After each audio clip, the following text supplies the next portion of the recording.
ఓం నమో వెంకటేశాయ. భారతదేశాన్ని కుదిపివేస్తున్నటువంటి cockroach Janata party సిజేపీ kundali మొట్టమొదటిసారిగా నా వద్ద ఉంది.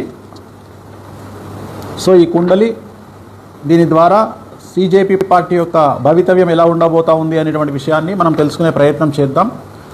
సో సింహలగ్నంలో ఉండేటువంటి సిజేపీ పార్టీ యొక్క కుండలి రాహు మనకు లగ్న కుండలి ప్రకారం కనుక తీసుకున్నట్లయితే రాహు 7వ ఇంట్ల, శని 8వ ఇంట్ల, 9 కుజుడు, 10 రవి బుధ చంద్రుడు, 11 శుక్ర గురువులు. సో ఇక్కడ బుధాదిత్య యోగం కనిపిస్తూ ఉంది. రవి బుధుల కలయిక బుధాదిత్య యోగం కనిపిస్తూ ఉంది. అందుకనే విపరీతమైనటువంటి అటెన్షన్, విపరీతమైనటువంటి క్రేజు, విపరీతమైనటువంటి పబ్లిసిటీ వీరికి వచ్చింది, సిజేపీకి వచ్చింది.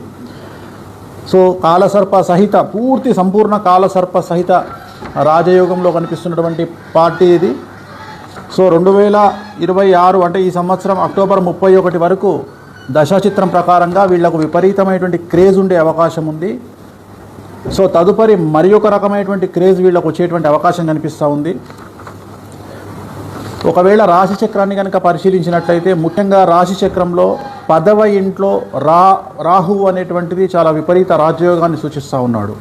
సో ఎంత రాజయోగం అంటే వీళ్లను అణిచివేయాలని చూస్తే రివర్స్ అవుతుంది వ్యవహారం. అందుకని వీళ్లను చాలా పద్ధతిగా అంటే కామ్గా వీళ్ళని సైలెంట్ చేయడానికి ప్రయత్నం చేయాలి, కానీ వీళ్ళతోని ఒక యుద్ధకరమైనటువంటి వాతావరణంలో వీళ్ళని హ్యాండిల్ చేయడం కష్టం. వీళ్ళను ఏమంటారు, ప్రేమతో లాలించవచ్చు, కానీ వీళ్ళను అగ్రెసివ్గా హ్యాండిల్ చేయలేం. కారణం రాశి చక్రంలో రాహు 10వ ఇంట్లో ఉన్నాడు, శని 11వ ఇంట్లో ఉన్నాడు, 12వ ఇంట్లో కుజుడు ఉన్నాడు. సో కుజుడు 12వ ఇంట్లో ఉంటే ఏమవుతుంది బేసిక్గా అంటే ఎక్కువగా యాంగ్జైటీ ఉంటుంది. అంటే ఏమంటారు, ఒక రకమైనటువంటి టెంపర్తనం అంటాం కదా, అంటే తొందరపాటు, వీళ్ళల్లో కొద్దిగా తొందరపాటు ఎక్కువగా ఉండే అవకాశం ఉంది.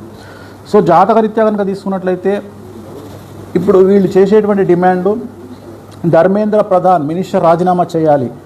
100కి 100% ధర్మేంద్ర ప్రధాన్ రాజీనామా చేసే అవకాశం ఉంది.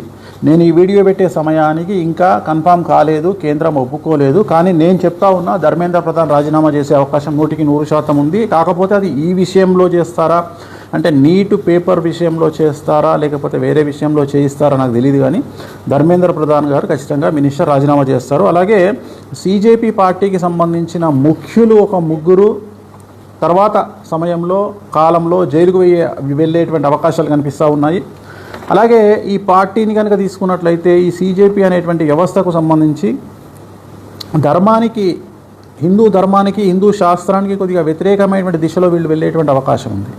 అంటే వీళ్ళు ధర్మము అనేటువంటి మాట పట్టించుకోకుండా కొద్దిగా డిఫరెంట్ స్టైల్లో వెళ్ళే అవకాశం ఉంది. ముఖ్యమైన విషయం ఏంటంటే ఈ పార్టీ వల్ల 100కి 90% డ్యామేజ్ జరగబోయేటువంటి పార్టీ బీజేపీ అని నిక్కచ్చిగా చెప్పుకోవచ్చు. ఎందుకంటే ఈ సిజేపీ పార్టీకి సంబంధించినటువంటి రాశి చక్రమైన లగ్న చక్రమైన ఏది తీసుకున్నా నరేంద్ర మోడీ గారి జాతకం వీరితోటి షష్టాష్టకాలైనాయి. అలాగే భారతీయ జనతా పార్టీ యొక్క కాంబినేషన్ కూడా షష్టాష్టకాలైనాయి. సో దీనివల్ల చాలా ఎక్కువగా బీజేపీ పార్టీకి మాత్రమే సమస్యలు వచ్చేటువంటి అవకాశం ఉంది.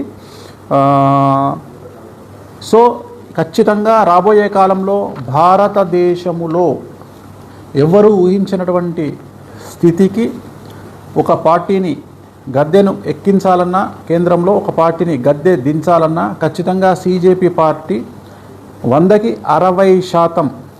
60% ఇన్ఫ్లుయెన్స్ చేయబోతుంది అని చెప్పడంలో ఎటువంటి అనుమానము లేదు. ఓం నమో వెంకటేశాయ.